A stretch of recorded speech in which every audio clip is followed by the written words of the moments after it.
అది మనం ముందే అనుకున్నాం. ఇప్పుడు ఈయన మార్చి 1919 సంవత్సరం నుంచి జనవరి 1912 అంటే 19 జనవరి 1912 సంవత్సరం వరకు అంటే ఇంచుమించు 11-10 నెలల పాటుగా మెగాశ్యాముడు బాబా గారికి హారతి సేవలు చేశారు. ఈయన ప్రత్యేకత ఏంటి అంటే ఒంటి కాలిపై నిలబడి హారతించారు. ఊహించుకోండి, నిలబడి మనం 40 నిమిషాలు కాదు చక్కగా నిలబడి ఇవ్వగలమా? పోనీ చక్కగా కూర్చొని ఇవ్వగలమా? అటు ఇటు అనుకుంటూ రకరకాలుగా మనం ఆ సోపాలు పడతాం. 40 నిమిషాల పాటుకే ఆయన నుంచుని ఒంటి కాలిపై నిలబడి హారతించేవాడు. ఎంతటి శ్రద్ధ, ఎంతటి భక్తి, ఎంత నిష్ట ఉంటే సాధ్యమవుతుంది. అందుకే బాబా గారు ఏమన్నారు, వీడు నా నిజమైన భక్తుడు అని. ఆయన చనిపోయినప్పుడు ఆయన శ్మశానానికి వెళ్ళి శరీరం మొత్తం ఆయన నిమిరి ఆయనకి ముక్తినిచ్చారు. ఆయన శరీరం కాష్టం కాలుతున్నప్పుడు బాబా గారు చేసి ఇలా 3 సార్లు తిప్పారు. అంటే హారతిచ్చే ఆ జీవుణ్ణి తమలో ఐక్యం చేసుకున్నారు. ఆయన తర్వాత అంటే 20 జనవరి 1912 నుంచి బాబా గారు త్యాగం విడిచిపెట్టేంత వరకు అంటే 1918 అక్టోబర్ 15 వరకు ఇంచుమించు 6 సంవత్సరాల 9 నెలల పాటుగా ఈయన బాబు సార్ జోడ్ ఆ సేవ చేశారు. ఇది హారతి ఎలా ప్రారంభమైంది, ఆ పరిణామ క్రమం ఎవరెవరు చేశారు అన్నది మనం చెప్పుకున్నాం. ఇప్పుడు మనం కాలరాత్రి ఇక్కడ ఉండే ఈ భక్తి జ్ఞానరత్నాలు అన్నాడు దానికి మన కృష్ణ. సరే, ఇప్పుడైతే షిరిడీలో మార్నింగ్ 5 గంటలకు ప్రారంభమవుతుంది. మీరు ఫాలో అవుతుంటే 5 గంటల 2 నిమిషాలకి ప్రారంభమవుతుంది కాలరాత్రి. విఘ్నేశ్వర స్తోత్రం చేస్తారు, పుట్ట సకల జన. అదైన తర్వాత ఘనశ్యామ సుందర ఇటువంటి పాటలు. అదైన తర్వాత ఓం జై జగదీశ్వరే. ఈ 3 పాటలు అయ్యేసరికి ఖచ్చితంగా 5 గంటల 13 నిమిషాలు అవుతుంది. అంటే 11 మినిట్స్లో ఈ 3 పాటలు అవుతాయి. తర్వాత వాళ్ళు బాబా గారికి మంత్ర పుష్పం సమర్పిస్తారు. ఖచ్చితంగా 5:15కి కాలరాత్రి ప్రారంభమవుతుంది. సరే, కాలరాత్రిలో మొదటి 14 పాటలు మనం చేశాను నేను. ఈ 14 పాటల్లో తొలి పాట తుకారాం మహారాజ్ ఆయన రాసుకున్నటువంటి పాట. ఇది 4 చరణాలు ఉంటాయి. సో మనం టైం పర్మిట్ చేసినంత వరకు ఆ చరణంలో ఉన్న భావాన్ని గ్రహిస్తూ పోదాం. తుకారాం గారి పాట మొదటి పాట.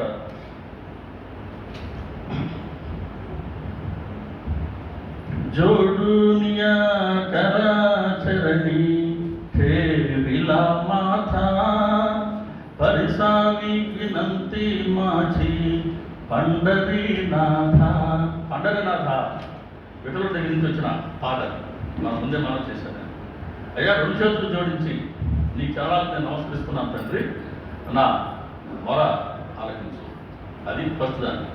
రెండవది असोन सो भावालो तुझे याठाया कृपा दृष्टि पाहे मजकड़े सद्गुरु राया. సద్గురు రాయ, నాకు భక్తి ఉందో లేదో నాకు తెలియదు, కానీ నిన్ను నీ దగ్గరికి వచ్చాను, నన్ను కృపా దృష్టితో చూడు. ఇంతకుముందే మనం అనుకున్నాం, ఆ జ్ఞానం మనసులో స్థిరపడాలి అని అంటే భక్తి అవసరం అనుకున్నాం. తుకారాం మహారాజ్ మనకు చేసిన ప్రేయర్. ఆయన అంటున్నాడు, నాకు భక్తి సరిగ్గా ఉందో లేదో తెలీదు, కానీ నేను నీ దగ్గరికి చేరాను, నన్ను నువ్వు కృపా దృష్టితో చూడు అన్నారు. ఇక్కడ మనం తెలుసుకోవాల్సింది అసలు భక్తి అంటే ఏంటి, ఇది తెలుసుకోవాలి. అంటే భక్తి జ్ఞానరత్నాలు అన్నాం కదా, సబ్జెక్ట్ మనది. అసలు భక్తి అంటే ఏంటి, దేని భక్తి అంటారు? మొట్టమొదటి అధ్యాయంలోనే నిర్వచనం ఇచ్చారు భక్తికి. సత్యంగా చదివేటప్పుడు ఆ అధ్యాయం చదివాం, ఈరోజు పారాయణ అయిపోయింది అనే భావం దయచేసి పక్కన పెట్టండి. కొంతకాలం పాటు అలా చేసుకున్నప్పటికీ పారాయణ చేసేటప్పుడు అందులో ఉన్న సబ్జెక్ట్ని అర్థం చేసుకుంటూ, శ్రేయర్ గారు భయపడద్దు, నిద్ర ముంచుకొస్తే శ్రీహరి వచ్చి లేపుతారంట భక్తుల్ని. సత్యం చెప్పిందండి, శ్రవణం చేస్తుంటే అట్టే మనసు నిద్ర వస్తుందంట. నిద్ర వచ్చినప్పుడు శ్రీహరి వచ్చి తగ్గి లేపుతారంట. ఆయన పిలిచి ఎక్కడ ఉన్నాడు అన్నారు, సార్ మీరు కొద్దిగా రావాలి సార్, మీరు వచ్చి మాతో ఉండాలి సాయంత్రం వరకు ఇక్కడ, మాకు మధ్యలో నిద్ర వస్తే ఆ నిద్ర రాకుండా చూసుకునే బాధ్యత మీదే సార్, శ్రీహరి గారు రండి సార్ త్వరగా. సరే, కాబట్టి ఈ భక్తి అంటే ఏంటి అసలు? దాంట్లో మొదటి అధ్యాయంలో అద్భుతమైన నిర్వచనం ఇచ్చారు. నాలుగు ఇచ్చిన నిర్వచనం, నాలుగు మనిషి సర్వకర్మలు భగవంతుడికి సమర్పించి, సర్వాన్ని మర్చిపోయి ఒక్క క్షణమైన నిశ్చలమైన మనసుతో ఉంటే అది భక్తి యొక్క ముఖ్య లక్షణం, అద్భుతమైన లక్షణం చెప్పాడు. పాలు అంటే ఎలా ఉంటాయి? తెల్లగా ఉంటాయి, దాని లక్షణం అది. చక్కెర తీయగా ఉండాలి, దాని లక్షణం అది. అలా భక్తి ఎలా ఉండాలి అంటే ఒక్క క్షణమే నిశ్చలమైన మనసుతో ఉంటే చాలు. ఒక్క క్షణం అండి నిశ్చలమైన మనసుతో ఉంటే ఏ నేపథ్యంలో సర్వకర్మలు భగవంతుడికి సమర్పించి సర్వాన్ని మర్చిపోయి, సర్వకర్మలు మనం చేసే పనులన్నీ భగవంతుడికి సమర్పించాలి. మనం చేసే పనులు శరీరంతో చేస్తాం, మనసుతో చేస్తాం, నోటితో చేస్తాం, మాట్లాడటం, ఆలోచన చేసుకుంటాం, శరీరంతో పనులు చేసుకుంటాం. ఈ కర్మలన్నిటినీ భగవంతుడి కోసమే సమర్పించాలి. అలాగే సర్వాన్ని మర్చిపోవాలి. సర్వాన్ని మర్చిపోవడం అంటే ఏమని? సర్వం దేంట్లో ఉంది?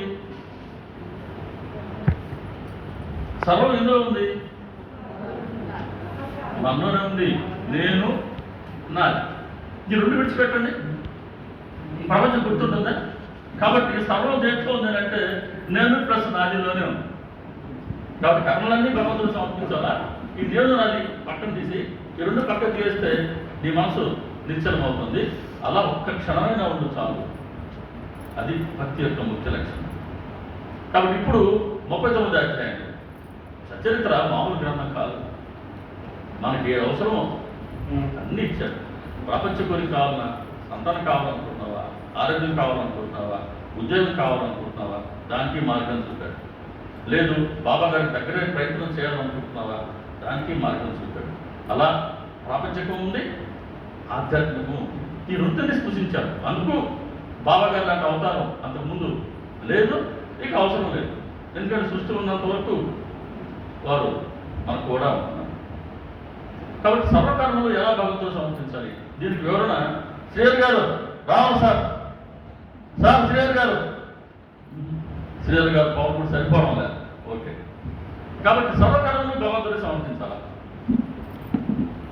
ఎలా సమర్పించాలి?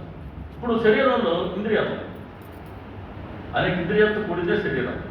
ఒక్కొక్క ఇంద్రియం ఒక్కొక్క పని చేస్తుంటుంది. కాళ్ళు నడుస్తుంటాయి, చేతులు పనిచేస్తుంటాయి, సరే కళ్ళు చూస్తున్నాయి, ఇవన్నీ మనకు తెలిసిందే కదా. కాళ్ళు ఉన్నాయి. ఫర్ ఎగ్జాంపుల్, ఉదాహరణకి కాళ్ళు బాబాగారి మందిరానికి రావడానికి, బాబాగారి చుట్టూ ప్రదక్షిణ చేయడానికి లేదు.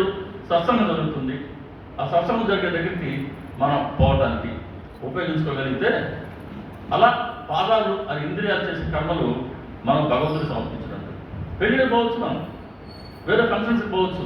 వాటితో పాటుగా ఇవి తప్పనిసరిగా మనం చేసుకోవాల్సినవి. గురువు దర్శనానికి వెళ్ళడానికి, గురుస్థానం చుట్టూ ప్రదక్షిణ చేయడానికి, భగవత్ ప్రసంగాలు జరిగే చోటు, సత్సంగం జరిగే చోటు వెతుక్కోవాలి. అక్కడ మనం పోగలిగాలి. భజనలు జరుగుతున్నాయి, నామం జరుగుతుంది, పారాయణ జరుగుతుంది, వెళ్దాం. పాదాలు అందుకు ఉపయోగించుకుందాం. ఒకటి. రెండు, చేతులు ఉన్నాయి, బాబా గారికి పూజలు చేసుకుందాం, బాబా గారి నామాన్ని మనం రాద్దాం.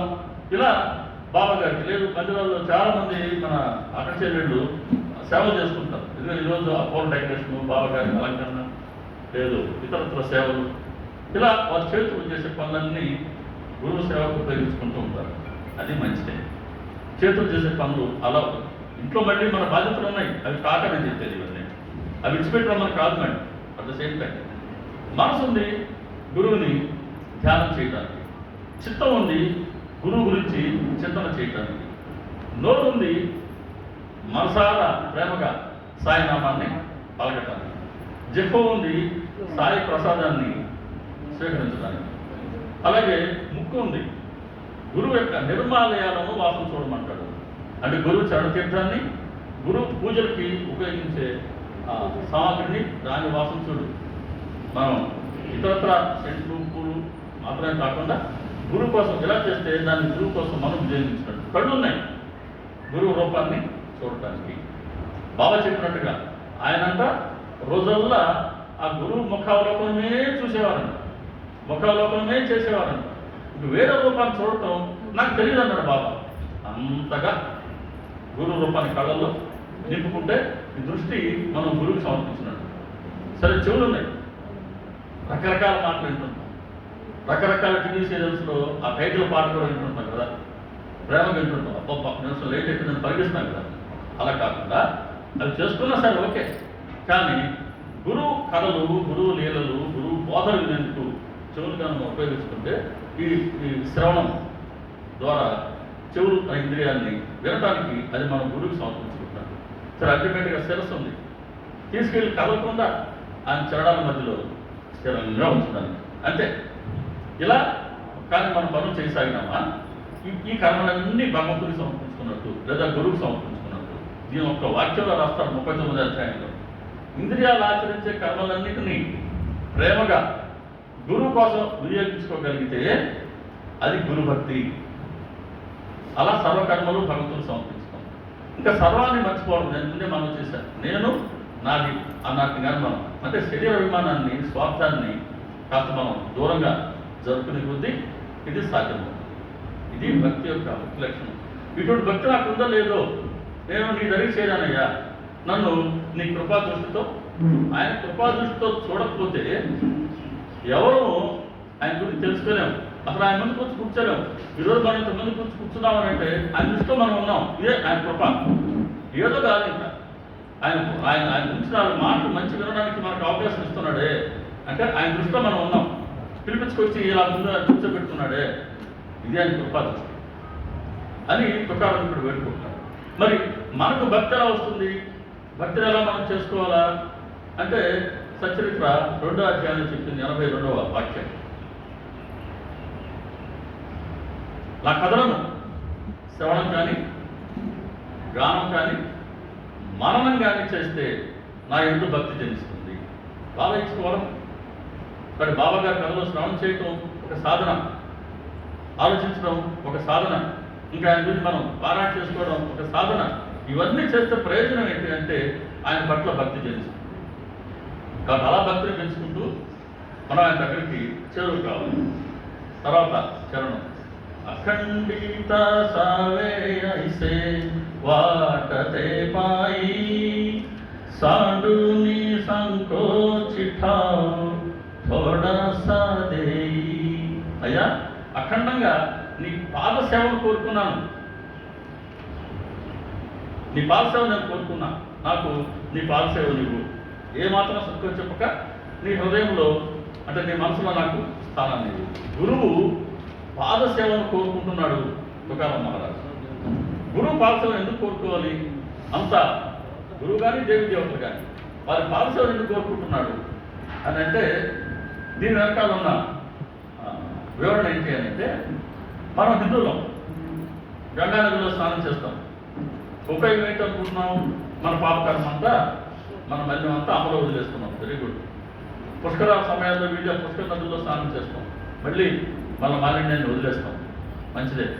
నాలంగాడు పోయి సంవత్సరానికి 2 సార్లు ఒకసారి పోయి నా మురికి అంతా నదిలో వదిలిపెట్టి వస్తున్నాడు. కానీ అమ్మ ఆ మురికి ఎలా క్లీన్ చేసుకోవాలా? చాలా పెద్ద సమస్య. ఇప్పుడు మన ఇంట్లో ఉండే డస్ట్బిన్ని మన మురికని తీసుకొచ్చి మనం బయట డస్ట్బిన్లో పడేస్తున్నాం. అది అట్టే గుడిపోయింది అనుకోండి, మనం ఏమంటాం? ఒప్పుకుంటామా? లేదా వాడు ఎవడో రావాలి కార్పొరేషన్ వాడు, వాడు ట్రక్కులు వేసుకొని పోవాలి దాని గుడికి కాల్చుకుంటూ, దాని వెనక పట్టామా మోటార్ సైకిల్లో అయిపోయినా. సరే వాడు ఎక్కడికో తీసుకెళ్తాడు, ఎక్కడో దాన్ని కుక్కు పోస్తాడు, దాన్ని తల పెట్టేవాడు ఎవడో ఉంటాడు. అలా ఎక్కడికక్కడ డస్ట్ పేరుకోదు, దాన్ని తొలగించే ప్రక్రియ ఏదో ఒకటి ఉంటుంది. సరే ఇక్కడ మనం నదిలో పోయాము, స్నానం చేసాము, మురికంతా వదిలిపెట్టి వచ్చాము. ఇలా మన అందరూ మురికిని అమ్మ తొలగించింది. ఆ మురికంతా గంగా నదిలో పేరుకుపోయింది. అవి ఎదురు చూసుకుంటున్నట్ట. ఎప్పుడెప్పుడు సత్పురుషులు వచ్చి నాలో స్నానం చేస్తారా? జాగ్రత్త వినండి. నాలో ఎప్పుడెప్పుడు వచ్చి స్నానం చేస్తారా? వారి చరణ స్పర్శ కాదు, శరణ రజనికుండే స్పర్శ. చరణ స్పర్శ కూడా కాదు, శరణ రజని స్పర్శతో ఈ మురికంతా తొలగించుకోవాలా అని ఎదురు చూస్తున్నారు. శరణ స్పర్శ కాదు సుమా, శరణానికి ఉండే ఒక ధూళి కణానికే అంత శక్తి ఉంది. కాబట్టి అటువంటిది గురువు పాదస్పర్శ. మరి ఒక్క చరణ ధూళికి ఉండే స్పర్శతోనే గంగా నదిలో ఉంటుంది అంతా తొలగిపోతే, మనం వచ్చి బాబా గారి పాదాలు పట్టుకునే 2 పాదాల మధ్య మన శిరస్సు నుంచితే ఎంత ప్రయోజనం, ఎంత పరిశుద్ధత వస్తుంది. అటువంటి పాదసేవ నేను కోరుకున్నానయ్యా, నీ మనసులో ఎటువంటి సంకోచాన్ని పెట్టుకోకుండా నాకు పాదాల వద్ద స్థానాన్ని ఇవ్వు అన్నారు తుకారాం మహారాజు. మరి ఆ రోజు బాబాగారి శరీరంతో ఉన్నప్పుడు బాబాగారికి వెళ్ళి వాళ్ళు చరణ సేవ చేసుకున్నారు. ఇప్పుడు మనకి ఎలా సాధ్యమవుతుంది? మనకు సాధ్యమా అవుతుందా? సాధ్యం కావడం లేదా? సాధ్యమవుతుంది. ఎలా? ఏ రూపంలో? సచిత్ర రూపంలో. ఎలా అంటాను నేను ఆ మాట? హేమంత్ పంత్ గారు చెప్తారు 35వ అధ్యాయంలో, నేను బాబా గారి చరణాలపైనే మనసు నుంచి ఏకాగ్రం చేసి అక్కడి నుంచి అలలుగా ఉప్పొంగే అక్షరాలను ఈ చరిత్ర అనే కలశంలో నేను నింపి ఉంచానండి. ఎటువంటి మాట అది?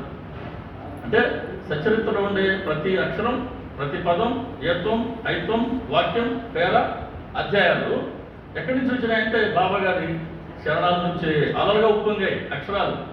వాటన్నిటి నేను చరిత్రాన్ని కలశంలో నింపి ఉంచాను. మీకు ఎంత కావాలో మీరంతా తీసుకోండి. ప్రతిసారి మనదే, మనకి వదిలేశారు, నీకు ఎంత కావాలో తీసుకో.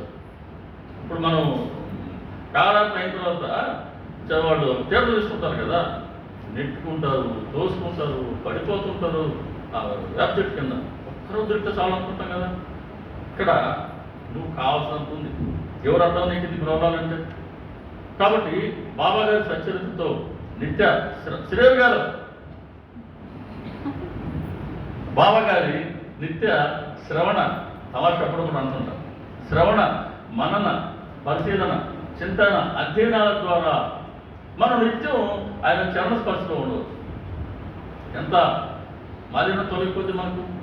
కాబట్టి సచ్చరిత్ర సామాన్య విషయం కాదు. దీన్ని ఒక పాట ద్వారా మనం గ్రహించాల్సి వస్తుంది. ఇక 4వది, తుకామణి దేవమాజీ వేడి వాకుడి నామే భవ పాశుహాతి ఆపుల్య తోడి. తుకారాం పెడుతున్నారు, అయ్యా నా నామస్మరణలో లోపాలు కనుకుంటే వాటిని మన్నించి నా భావబంధనాన్ని తొలగించు, నా కర్మబంధనాన్ని తొలగించు. అద్భుతమైన ప్రేయర్. ఇంత మించి దేవుడు నేను కోరుకోవాలా? నామస్మరణ చేయమంటున్నావు ఆయన నువ్వు. ఆ నామస్మరణ చేసే లోపాలు కనుకుంటే వాటిని మనసులో పెట్టుకోకుండా నా భావబంధనాన్ని, నా కర్మబంధనాన్ని తొలగించు. నామస్మరణకు ఉండే ప్రయోజనాన్ని 27వ అధ్యాయంలో శ్యామకి విష్ణు సహస్రనామ గ్రంథం ఇస్తారే బాబా గారు, అక్కడ చెప్తారు. ఒకే మాట చెప్పారు ఆయన, చిత్తశుద్ధి పొందడానికి నామస్మరణ మించిన సులువైన సాధన లేదు. ఎన్నో సాధనలు ఉన్నాయి చిత్తశుద్ధి చేసుకోవాలని మనం అనుకుంటే. దానికి అత్యంత సులువైన సాధన ఏంటి అంటే నామస్మరణ. నువ్వు సాయిబాబా అనుకుంటావా, సాయి అనుకుంటావా, లేకపోతే ఓం సాయి, శ్రీ సాయి, జయ సాయా, లేకపోతే ఓం సాయి నమో నమన, మనకి ఏది నచ్చితే ఎలాగైతే నామస్మరణలో మనం పొందగలగాలి. ఆ నామస్మరణ ఎటువంటిదంటే చిత్తశుద్ధి కలిగిస్తుంది, ఇంకా కర్మబంధనాన్ని తొలగిస్తుంది. అది అడుగుతున్నాడు తుకారాం మహారాజు. అయ్యా నీ నామస్మరణలో ఉంచున్నాను, నా లోపాలంటే మన్నించు. నీ నామస్మరణ నిత్యం చేయించడం ద్వారా నా మనసులో నా భావబంధనాన్ని, నా కర్మపాశాన్ని తొలగించు. నామస్మరణకి భావబంధనాన్ని తొలగించేందుకు, మన కర్మపాశాన్ని తొలగించే శక్తి అందులో ఇమిడి ఉంది. ఇది కూడా సచ్చరిత్రలో మనకు చెప్పడం జరిగింది. సచ్చరిత్ర స్పృశించని అంశమే లేదండి. చెప్పాను ముందే, యెహోవా ఉంది, పరమం ఉంది. సచ్చరిత్రని రచించాలి అని హేమంత్ పంత్ గారు సంకల్పించుకున్నప్పుడు ఆయన వెళ్ళి బాబా గారిని అడిగారు. ఎవరి ద్వారా అడిగారు? శ్యామ ద్వారా అడిగారు. సో శ్యామాన్ని తీసుకెళ్ళారు. శ్యామ అడిగాడు బాబాని, అయ్యా ఈయన మీ గ్రంథాన్ని రచిస్తానని సంకల్పం కలిగింది, మీరు అనుమతిస్తే మీ గ్రంథం రచిస్తానంటున్నారండి. అప్పుడు బాబా గారు ఈయన ఏం సంకల్పిస్తున్నారంటే, హేమంత్ పంత్ గారు, ఇది మనకు 2వ అధ్యాయంలో వస్తుంది. బాబా గారి కథలను యథామతి విశదంగా తెలియచేస్తే ఇది భక్తులకు సుబోధదాయకమై వారి పాపకర్మ నశిస్తుంది. అద్భుతమైన మాట. నాకు తెలిసి 2వ అధ్యాయంలో 5వ వాక్యం, 5వ ఓవేట్. నేను ఓవేట్ అంతా చెప్తాను, గుర్తుంది కదా వాక్యం. నా గ్రంథం తేలేదు, సోమంని మా గ్రంథం చూపించడానికి తీసుకొస్తాను. సోమర్తనం ఈసారి తీసుకురావాలి, క్షమించండి బాబు. కాబట్టి ఆ 2వ అధ్యాయంలో 5వ ఓవి ఉంది.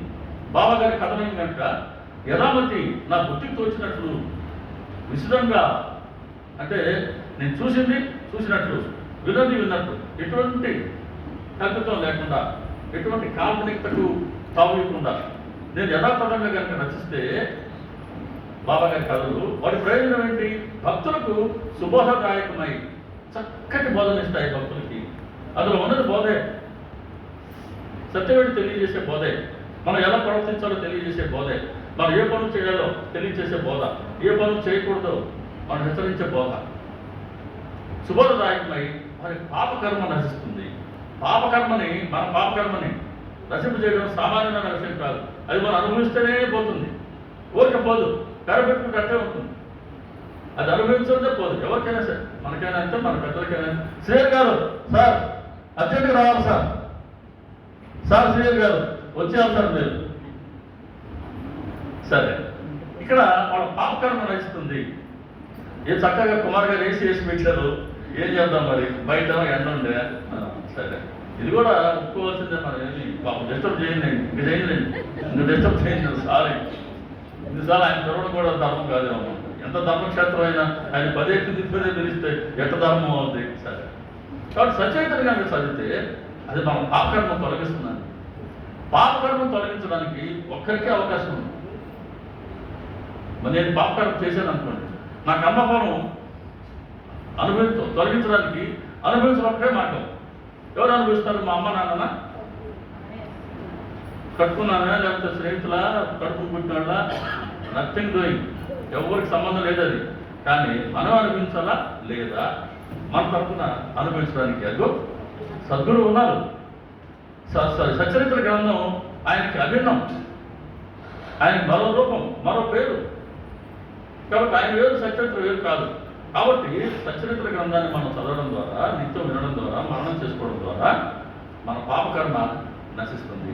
గురువు దర్శనంలో, మన గురువు సముఖంలో కూర్చుంటే ఏదో ఒక క్షణమైన ఆయన మన వైపు చూస్తారు కదా, ఆ చూపు అలా ఒక క్షణం మన మీద నిలబెట్టి చాలు, మనలో ఉండే మాలిన్యం తొలగుతుంది, మన పాపకర్మ తీవ్రత తగ్గుతుంది. పాపకర్మం చేయకుండా ఆయన నియంత్రిస్తారు. పాపకర్మం చేయకుండా ఉన్న పాపఫలాన్ని మన చేత అనుభవించేస్తారు, తీవ్రతని తగ్గించడం ద్వారా, లేదంటే ఆయనే పంచుకొని కూడా అనుభవిస్తారు. కాబట్టి మన చేత నిత్యము వారి నామస్మరణ చేయించడానికే, మన పాపకర్మను తొలగించడానికే సద్గురువు మనకు సచరిత్ర గ్రంథాన్ని అనుగ్రహించారు. కాబట్టి గ్రంథం మామూలు గ్రంథం కాదు. ప్రతి నిత్యం మనం ఈ గ్రంథం స్పర్శలో ఉండాల్సిందే. రెండో మార్గం లేదు, ఇంత సులువైన మార్గం ఇంకోటి లేదు. ఇది తుకారాం గారు పాడిన 4 పాటలు, తర్వాత జనాబాయి గారు పాడిన పాట. అందుకే బాబా గారు నామస్మరణ చేయమని చెప్పడం కాదు, ఆయన కూడా నిత్యం ఏమంటున్నారు? అల్లా మాలిక్ అంటుండేవారు. 4వ అధ్యాయం చెప్తుంది, అల్లా నామం వారి ముద్ర అని. మాల్సాబాద్ గారి పక్కన ఆయన నిత్యం బాబా గారితో కలిసి ఆయన సేవించేవారు కదా. మాల్సాబాద్ గారిని కూర్చోన్నారు పక్కన, భగత్ ఇక్కడ కూర్చో, నా హృదయం మీద చేసి ఉంచు, నా హృదయంలో నిత్యము అల్లా మాలిక్ నామస్మరణ జరుగుతూ ఉంటుంది. నేను కానీ నిద్రపోతే నామస్మరణ ఆగిపోతుంది. అలా కానీ ఆగిపోతే నన్ను లేవు అని ఆ పని చెప్పి మాల్సాబాద్ గారిని కూర్చోమనేవారు. ఈయన బాగా చేతి మీద గుండె చేసి ఇలా కూర్చునేవారంట. కూర్చొని ఏం చేస్తారు? శ్రీగారి అవసరం ఆయన కూడా వచ్చింది అతను కూడా అన్నమాట. ఎంతసేపు కూర్చోగలం మనం? తెలుస్తుంది కదా మనకి. ఇక్కడే ప్రశాంతం కాసేపు కూర్చున్నాం అనుకోండి సుఖంగా, ఆహా నిద్ర ఎక్కడ ఉంటుందోనండి, వచ్చేసి కవరించుకుంటుంది బలంగా, బలాన్ని విడిచిపెట్టి పోదు. అది కాసేపు ఉన్నమాట కూడా ఆహా లేదు. అలా కూర్చొని నిద్ర వచ్చి తూగేవారు. బాబా లేదు భగత్ అనేవాడు, ఈయన ఉలిక్కిపడేవాడు. అలా బాబా గారే చెప్పేది కాదు ఆయన. చెప్పేవాడు చాలామంది ఉంటారండి, చేసేవాడు ఎంతమంది చెప్పినాయని. బాబా గారు ఆయన ఏం చేశారో అదే చెప్పారు, ఏం చెప్పారో అవన్నీ మనకు ఆచరించి చూపించారు. ఇది బాబా గారు గొప్పతనం. కాబట్టి అలా నామస్మరణ మనం ఉండాలి. పాట ఇందులో కూడా పాండురంగాత పాతల వైష్ణవాంచ మేళ గరుడ పారిదాటల. ఓ పాండురంగ నిద్రలై ప్రభాత సమయం అయింది అని అంటూ వైష్ణవ బృందము గరుడ స్తంభం వద్ద ఈ దర్శనం కోసం ఎదురు చూస్తూ ఉంది. ఈ మాట కోసం ఈ పాట పాడుకోవాల్సింది. వైష్ణవ బృందం అంటే వైష్ణవ భక్త బృందం ఈ దర్శనం కోసం గరుడ స్తంభం వద్ద వేచి ఉంది, ఎదురు చూస్తుంది. వైష్ణవ బృందం ఎవరు? వైష్ణవులు అంటే ఇది తెలుసుకోవాల్సిన ఇందులో ఇమిడి ఉన్నటువంటి రత్నాల్లో ఒక రత్నం ఇది. ఎవరు వైష్ణవులు అంటే మనకు తెలిసిందే, వైష్ణవులు నావాలు ఎలా ధరిస్తారు, సేవలు ఎలా ధరిస్తారు. అది మాత్రమే కాదు, వైష్ణవుడు అని అంటే ఎదుటి వాళ్ళ కష్టాలని తన కష్టంగా భావించేవాడు, ఎదుటి వాళ్ళ దుఃఖాన్ని తొలగించేందుకు ప్రయత్నించేవాడు, దుఃఖాన్ని తొలగించేవాడు వైష్ణవుడు. అది వైష్ణవ భక్తుల యొక్క లక్షణం. మరి మనం బాబా గారి భక్తులం కాబట్టి మనం కూడా ఈ లక్షణాన్ని పుణికిపుచ్చుకోవాలి. చేతనైన సహాయం, చేతనైన సేవ చేసి ఎదుటి వాళ్ళ దుఃఖంలో కాస్త మనం షేర్ చేసుకోగలిగితే, దాన్ని తొలగించేందుకు మనం కాస్త ప్రయత్నించగలిగితే అది మంచిది. ఇంకా ఎవరెవరు ఉన్నారు ఇక్కడ? గరుడ పాసుని మహా ద్వార పర్యంత సురావరాంచి మాందీవుభి జోడుని ఆహా. గరుడ స్తంభం దగ్గర నుంచి మహాద్వారం వరకు చాలా మంది సురశ్రేష్ఠులు 2 చేతులు జోడించి నీ దర్శనం కోసం ఎదురు చూస్తున్నారయ్యా. ఇంకా వాళ్ళు ఎవరు ఉన్నారు ప్రముఖులు? సుఖసనకాదిక నారద తుంగుర భక్తాంచ కోటి త్రిశూల ఢమరు ఘేరుని ఉభా గిరిజే చాపతి. ఇంతమంది సుఖసనకాదులు, నారదులు, తుంగురుడు, సాక్షాత్తు పరమేశ్వరుడు వచ్చి నీ దర్శనం కోసం వేచి ఉన్నారు. పేరులో మనం పాల్గొంటున్నాం. ఇంతమంది త్వరవకులతో సాక్షాత్తు పరమేశ్వరుడితో కలిసి మనం ప్రేయర్ చేసుకుంటామనంటే మళ్ళీ వస్తుందండి ఛాన్స్. అందుకని నా రిక్వెస్ట్, ఇంతమంది పెద్దలు, మిత్రులు, అక్కలు, అమ్మలు, చెల్లెళ్ళు ఉన్నారు, ప్రార్థార్థని మిస్ చేసుకోవచ్చు. ప్రార్థార్థని ఇంట్లో చేసుకోండి. 5 నుంచి 5:30 చేసుకోలేకపోయినామా, దాని చిన్న అడ్జస్ట్మెంట్ చేసుకున్నాం. కాస్త నిద్రగా త్వరగా లేచి బాబు కూర్చొని ఈ పాట పాడుకోండి. మళ్ళీ స్నానం చేయాలనుకోకండి, అంతవరకు వద్దు. నామస్మరణకి ఎటువంటి విధి విధానాలు లేవు. పాటించేవాళ్ళ అవకాశం ఉంటే పాటించండి, చేయలేకపోయినా కాలకృత్య తీసుకుని వచ్చి బాబా గారి ముందు ఆయన కావాల్సింది మన శరీరం కాదు, మన మనసు. ఆయన పట్ల మనకు ఉండే భక్తి. శుభ్రంగా ఈ పాట పాడుకుంటే చాలా ప్రయోజనం ఉంటుందండి. ఇలా ఇంతమంది కాకుండా కలియుగీచ భక్త నామ ఉభా కీర్తని పాటి మాగే ఉభీడోల లావునియాచని. కలియుగ భక్తుడు నామదేవుడు ఉన్నాడు నీ దర్శనం కోసం. అలాగే నీ చరణదాసి జనబాయి ఆ రాసిన పాటలు, ఈ 4 చరణాలు, ఆమె కూడా నీ చరణ సేవ కోసం ఎదురు చూస్తుందయ్యా, త్వరగా లేయి. ఇది జనబాయి రాసిన పాట. ఇప్పుడు కృష్ణజగస్ర భీష్మ 5 లడ్డూల్లో మొదటి లడ్డు వస్తూ ఉంది. మొదటి లడ్డు దీంట్లో 10 ఉన్నాయి చరణాలు. మరి మనకేమో సమయం 11:30. చూద్దాం మనకి ఎన్ని లడ్డులు. అదే అంటున్నాం. సో మనకు లడ్డులు ఎంత బాగా వస్తుందో చూద్దాం. ప్రసాదం అంటే ఎంత, లడ్డు పూర్తిగా తింటే కాదు కదా, కొద్దిగా చాలా జనం, దట్ ఇస్ మోర్ దాన్. సమయం కూడా చాలా ప్రధానం. ఇది రాసిన పాట.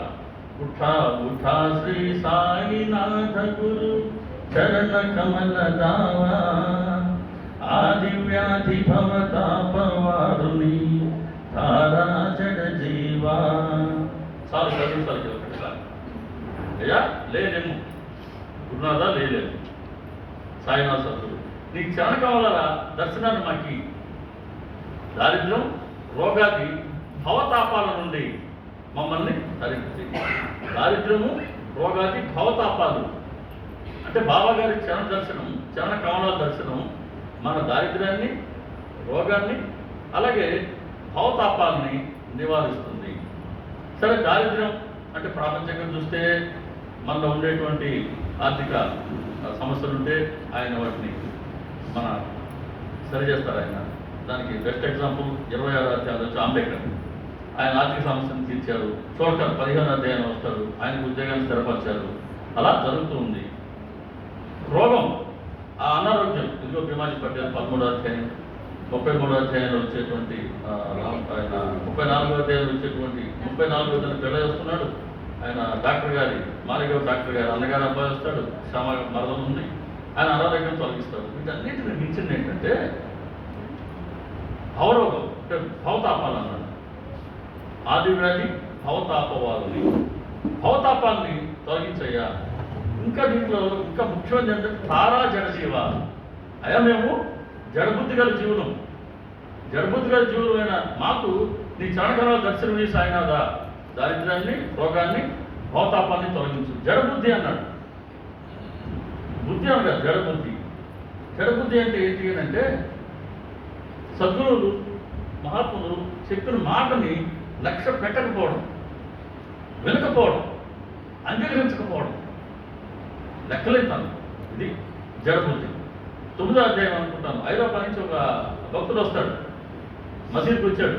లోపలికి వెళ్ళి బాబా గారు వద్ద ఆయన మోకాళ్ళ మీద కూర్చుని వాడు ఇంగ్లీష్ స్టైల్లో బాబా గారు చేతులు చుమ్మించి ఆయన సన్నిధిలో కూర్చోవాలనుకున్నాడు. బాబా గారు లోపలికి అనుమతించాలి, మండపంలో కూర్చొని అక్కడి నుంచి దర్శించుకున్నాడు. ఆయన అహం చెప్తానండి. పక్క రోజు ఆయన ఆ రోజు వెళ్ళిపోతాను అన్నాడు. సరే వెళ్ళిపోతానంటే బాబా గారు రేపు పోదులే అన్నాడు. విన్నాడా? పక్కనోడు చెప్పారు, ఆయన వద్దంటున్నారు, నువ్వు వెళ్ళొద్దు అని. బాబా గారు చెప్పినా వల్ల, పక్కనోడు చెప్పినా వల్ల చెడుకాలం దాపిస్తే మంచి మాట చెవులోకి ఎక్కదు. వెళ్ళాడు, ఏమైంది? సాగు విజయం దగ్గర రంగబడింది, తిరగబడింది. ఈయన రోడ్డు మీద ఇడ్చుకొని పోబడ్డాడు, వెళ్ళి కోపరగల హాస్పిటల్లో జాయిన్ అయినాడు. అలా పెద్దలు చెప్పిన మాటని వినకపోతే అది జడబుద్ధి. మరి మనకేం బుద్ధి ఉంది? మనం బాబాగా చెప్తున్న మాటలు వింటున్నామా, వినడం లేదా? నిజం చెప్పాలి. దీనికి బాబా గారు ఏమన్నారంటే 32వ అధ్యాయంలో చెప్తా, ఏ మాట మనం వింటామో చెప్తా. 32వ అధ్యాయంలో బాబా గారు ఏమన్నారంటే ఎవరు నా మాటను లక్ష్య పెట్టరు, ఒక్క మాటైనా సరిగ్గా వినరు. బాబా చెప్పిన మాట 32వ అధ్యాయం చూడు, సచరిత్ర. ఎవరు ఆయన మాటను లక్ష్య పెట్టమంటారు, ఒక్క మాట అయినా సరిగ్గా వినమంటారు. ఆ చదివినప్పుడల్లా నిజమే కదా, ఆయన ఏం చెప్పారు, నేనేం చేస్తున్నాను అని నా గుండెలో కలుపుకున్నాను. ఆ కాసేపే మామూలుడమా, అందుకు జడబుద్ధి అన్నాడు. వినమా. కానీ 32వ అధ్యాయంలో ఒక మాట చెప్పాడు బాబా గారు, రొట్టెకి నడుము కట్టుకొని, నడుము రొట్టె కట్టుకొని నువ్వు బ్రహ్మను అన్వేషించు అన్నాడు. అంటే భగవంతుని తెలుసుకోవాలని కోరుకుంటే నడుముకు రొట్టె కట్టుకోమన్నాడు. అంటే ఏమని ఫోన్ చేసి తర్వాత భగవంతుని గురించి ఆలోచించాలి. ఆ పని మాత్రం నేను రోజు 4 సార్లు చేస్తున్నాను. బాబా మీరు ఒక్క మాట సరిగ్గా వినరంటారేంటి? నేను మీ మాట విన్నాను, నేను రోజు 4 సార్లు తింటున్నా. దేనికి? భగవంతుని దర్శించుకుందామని, జప కాదు. కాబట్టి ఆ మాట మాత్రం నేను పాటిస్తున్నాను. బాబా రిలాక్సేషన్ చేయాలి మీరు.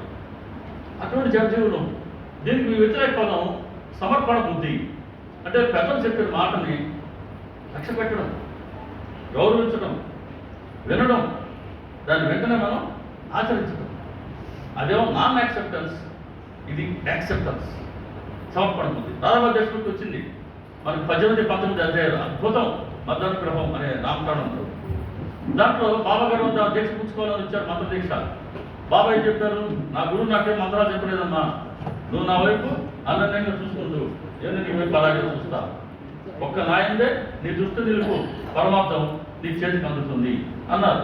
బాబాగారు ఆ మాట చెప్పిన తర్వాత ఆవిడ తన దీక్షను మానుకొని బాబాగారి పాద నమస్కారం చేసి వెళ్ళిపోయిందే, అది సమర్పణ బుద్ధి. శ్యామాని 23వ అధ్యాయంలో పాము వచ్చింది, పరిగెత్తుకుంటూ వచ్చాడు. బాబాగారు పట్టు, పైకెక్కద్దు, ఎక్కవో ఖబర్దార్ అన్నాడు. ఎక్కడా ఎక్కలా, అది సమర్పణ బుద్ధి, అది జడబుద్ధి, ఇది సమర్పణ బుద్ధి. అయ్యా ఇటువంటి సమస్యలు ఉన్నాయి మాకు మధ్యలో జడబుద్ధి అని నువ్వు చెప్పినా సరిగ్గా వినవడం కాదు, అయినా సరే నీ చరణకమలాలు దర్శనమిచ్చి మా భవతాపాన్ని తొలగించు. భవతాపాలు 3 తాపాలు, అది భౌతికం, ఆధ్యాత్మికం, అది దైవికం. అది భౌతికం అంటే మందిరానికి కూర్చోమనుకుందాం, మందిరం సేవ అయిపోయింది, ఆవిడ కూర్చుంటాం మెట్ట కదా, నాలాంటి వాడు చెప్తున్నారు మళ్ళీ అందరూ అనుకుంటున్నాను. ఓకే అవుతానా, ఎవరో గురించి మాట్లాడతాను, అది వాళ్ళకి ఎంతో చేరుతుంది. వాళ్ళు ఉండరు ఆ రోజు అక్కడ. నేను వాళ్ళ గురించి మాట్లాడిన ఎవరు లేదు అనుకోవడానికి లే, నువ్వు మాట్లాడింది గాలిలో లిఖించబడింది. అది అలా అలా అలా ప్రయాణం చేసి చేరాల్సిన రోజు చేరాల్సిన వ్యక్తి ద్వారా చేరే దిశలో వాళ్ళు చేరద్ది.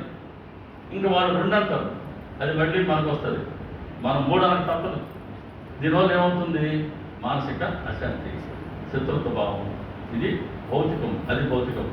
మన ఊరికి కూర్చున్నాడు వద్దున్నాడా, కూర్చోమంట, జడబుద్ధి కదా, అది భౌతికం. అది తర్వాత అది దైవికం. దీన్ని మనం చేయడం. కరోనా వచ్చింది, అందరూ సఫర్ కావాల్సి వచ్చింది. సునామీ వచ్చింది, మెడ్రాస్ మెరీనా బీచ్లో వాకింగ్ చేస్తున్నారు, సునామీ వచ్చింది, మొత్తం లోపల పట్టుకుంది. వాడు ఏం చేయాలా? అది దైవ సంకల్పం, అది దైవం. సార్ శ్రీహరి గారు ఒక్కసారి రండి సార్, అది దైవికం. మూడోది ఆధ్యాత్మికం. ఆధ్యాత్మికం జీవాత్మ పరమాత్మలో ఐక్యమేందుకు మార్గం చూపించేది ఆధ్యాత్మికం. ఆ మార్గంలో మనం సాధన చేయాలంటే ఎన్నో సమస్యలు ఎదురయ్యే తాపాలు. సపోజ్ ఫర్ ఎగ్జాంపుల్, సత్సంగానికి మధ్యలో సత్సంగం ఉంది, ఇళ్ళ రోజు మనం సత్సంగానికి రావాలా అనుకుంటే ఎన్నో సమస్యలు. ఇళ్లలో పిల్లలు ఉంటారు, మగవాళ్ళు ఉంటారు, పెద్దవాళ్ళు ఉంటారు. ఒకసారి వస్తే అనేది అనుకుంటారు, రెండుసార్లు వస్తే ఇట్లా అనుకుంటారు, మూడోసారి వస్తే ఇట్లా అనుకుంటారు, నాలుగోసారి పోతాను. ఇవన్నీ లేదు, ఈ పక్క కిందిగా ఉంటారు, ఆ పక్క ఆంటీ ఉంటారు. అంత పెద్దవాళ్ళు పెట్టుకుని ఇంట్లో ఇవేంది రోజు పోయేది అబ్బా అని అంటారు. ఇవన్నీ సూటిపోటు మాట వస్తుంది. ఎస్, అయినా సరే మనం వచ్చి ఆయన ముందు కూర్చున్నామా, మన భారాన్ని ఆయన మోపామా, మన భారాన్ని మోస్తున్నారా లేదా ఆయన? కాబట్టి సాధనలు ఇవన్నీ ఎదురవుతాయి. ఆయన పట్ల విశ్వాసంతో మనం ముందుకెళ్తాం. అలా ఈ మొదటి అడ్డులోని మొదటి పాట పాడుతున్నాం. ఇంకోసారి బాబా గారు అవకాశం ఇచ్చినప్పుడు తక్కిన విషయాలు మనం ప్రార్థన చేద్దాం. శ్రీ సచిదానంద సమర్థ సద్గురు సాయినాథ్